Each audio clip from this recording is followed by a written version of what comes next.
Hey guys, Ernie here and welcome to the Paleo Hiker MD channel. If you go to pretty much any big box store out there, you're going to run into a brand, Coughlan's. I'm not sure how to say it, but it's everywhere, and today's product is made by that company.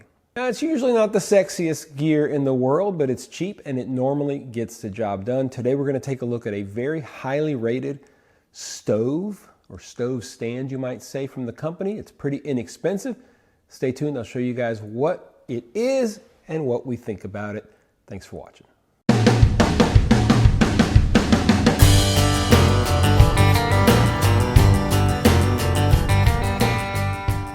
As far as I'm concerned, the best gear is usually simple, multi-use, affordable, and of course effective. I guess that's the biggest thing, is making sure that it's effective. I think this stove pretty much fits the bill. Let's find out. We'll start by taking a good look at it and then we'll use it. All right, this is the folding stove from Coughlan's. There you go. I think that's how you say it. Coughlan's, whatever. The stove folds down and is designed to be used with like this camp fuel. This is called camping wicked heat. That's what it's designed to be used with. You can also use just a standard sterno can. You could use like a gel stove. The Trangia gel stove would probably work well. We'll talk a little bit, or you'll see here in a little bit when we test it, which I've already tested it, that we have some issues. You can see some paint burning. It didn't like higher heat. Stay tuned. You'll learn a little bit more about that. But as far as the stove itself, flat like this, it is 6.5 by 6.5 by 1. When we open it, it's 6.5 by 6.5 by 5. As far as opening it goes, you just pop it open like that. And what you've got is some little hooks. See if you can see these little hooks right here. They go into these holes. So just pop that in there. Same thing on this side. It's a little bit of a pain sometimes. In fact, often it's a lot of a pain. There we go. So you pop those in there, okay, and it gets down nicely like that. This is the door, and it just kind of latches closed. See the kind of latch right there, kind of annoying. Like this. I'll go ahead and open this for you guys so you can see the inside, and you can see how this fits. It's literally made to fit right on there. It's got like a little indentation for it. The weight is, again, 6.5 by 6.5 by 5 like this. Weight is only 2.8 ounces. It's made out of steel, although it is very thin steel. Fuel, as I said, some kind of alcohol gel, alcohol wick like this. It's made in China. Costs 12 bucks, so not exactly super expensive, which is good because it's fairly cheap.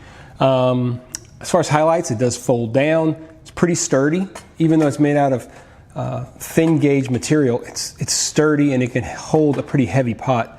It does protect the flame very nicely from the wind. You can see it has some ventilation, not a lot, but some. When you close that door, it's pretty protected. It does fit into most glove boxes. They're trying to say that it's good for emergencies. We'll talk about what I think a little later on. I'm going to show you guys this thing, the flame pattern. We're going to, as I said, just use this. It's not exactly a flame pattern, but you'll see what it looks like. And you can kind of see, if you've done this long enough, you'll be able to see that it's really not going to heat too hot, heat anything too quickly. That's for sure. We are going to do a boil test with this, and then we're going to do a boil test with a standard Trangia alcohol stove. Spoiler alert, tell me which one you think caused the paint to go like that. Let me show you guys what we got, and then we'll talk pros and cons and whether or not I think this stove is any good.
very simple and effective stove product if you use it, I guess, as intended.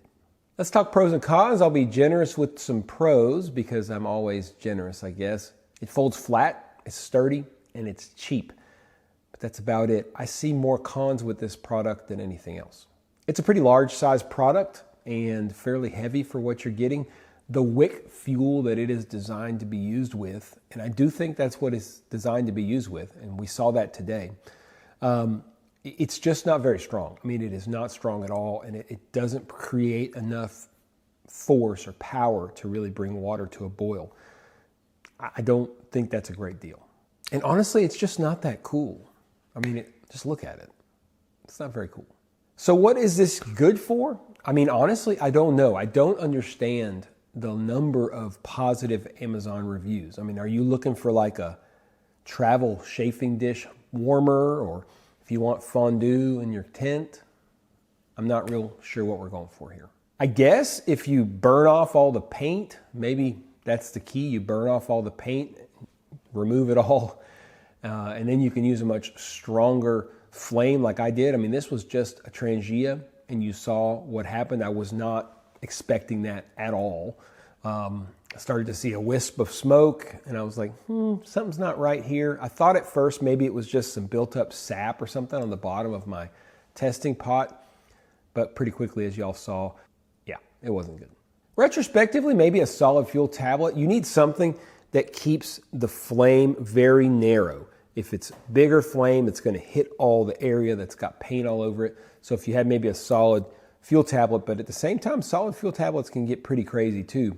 I just think it's built for a specific type of fuel, and it's not built for cooking or boiling water. It is built more for warming. Who needs to warm stuff, really? How would you use this stove? Am I doing something wrong? Why are all these Amazon reviews so positive? I don't understand.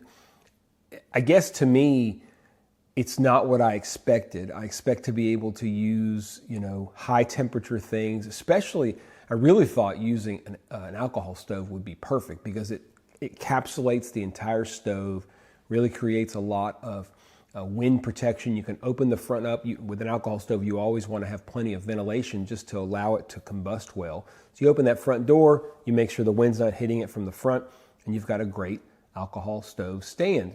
It didn't work that way. We're always looking for better stove stands, but using a Trangia, which is my favorite, for the most part, my favorite alcohol stove, it just wasn't a good deal, and it could easily smoke you out.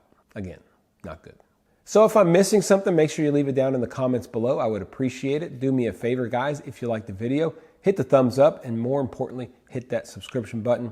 We review things here. We're very honest about whether we like them or we don't like them. Most of the times we end up enjoying the products that we review, but we're always going to point out the things we wish were just a little bit different. In this case, I wish that the paint would not burn up. Like I said, if I'm doing something wrong, if you think I shouldn't have applied so much heat to the bottom, if you have one of these and didn't have a problem, is it just mine? Did I have some kind of a defective product? Make sure you leave me a comment down below. Guys, I have an entire playlist on stoves. We'll go ahead and put this there. It's really not a stove, it's a stove stand, but nonetheless, it's going to go ahead and go in that playlist. Well over 220 videos now, I think, on that stove playlist, so make sure you check it down below. As always, guys, I appreciate you checking out the Paleo Hiker MD channel. Stay tuned for more videos soon.